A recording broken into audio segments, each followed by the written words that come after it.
go to boom.tv/code green to take a look. Actually, I think code red kind of takes you there, sort of, in a weird way. I think it does. But use code green today, because that's what we're all talking about. Cash App dropping the green in chat very, very soon in about 18 minutes. And I'm taking a look. They have a really cool breakdown of all the matches and rounds and round differentials. Right now, the biggest round differential is Jake and Bake with, Team Nothing with a 23 round differential. And Jake and Bake with a 19. Myth team has a 13 round differential, so showing that they are stomping out, as Myth stomping out with the Ghost. And it's a 3v2 advantage for Team Myth right now. You heard that the stone was coming at the teleport, and bang, Myth.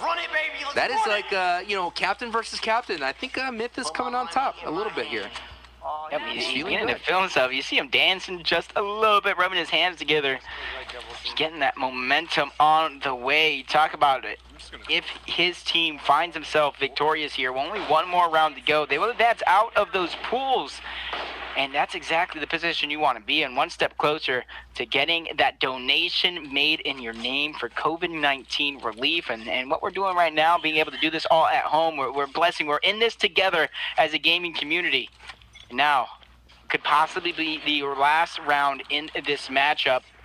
Myth looking like he's just waiting just a moment for anybody to show themselves. A couple eliminations, so it's going to keep it a 4v4 between both of these teams. Wardell is going to get the advantage. Yeah, the Sabrosa got buckied right in the face. And XQC with a nice op play.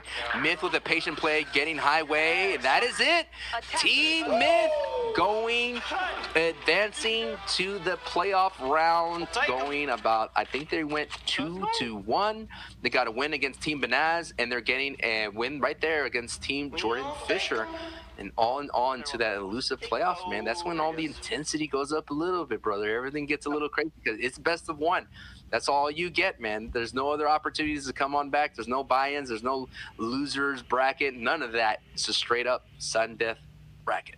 Yep, and then if it comes down to it in certain situations, because I do believe this matchup was one of those situations. Team Myth was like +9 coming into it. Jordan Fisher was +3. So Jordan Fisher realistically needed a big game. They probably needed to win by 7+ rounds if they were going to go ahead and take that one, breaking down the tiebreakers as that match was going on. So a lot of action ahead of us, a lot of action yet to come. And even though we've seen some good close matches so far, a lot of them have been blowouts. So I'm realistically waiting for this championship bracket to when we get into a playoff style thing instead of group play, to where we have the best of the best going at it head to head.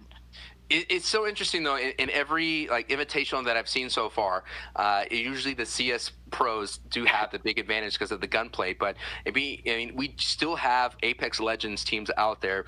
We still have, I guess, this team was like a Overwatch hybrid. Yeah, hybrid team. So we have so many teams coming from different games still in this tournament, and it would have been very much more. It's going to be an interesting matchup, and I think in the T1 Invitational, the casters were talking about.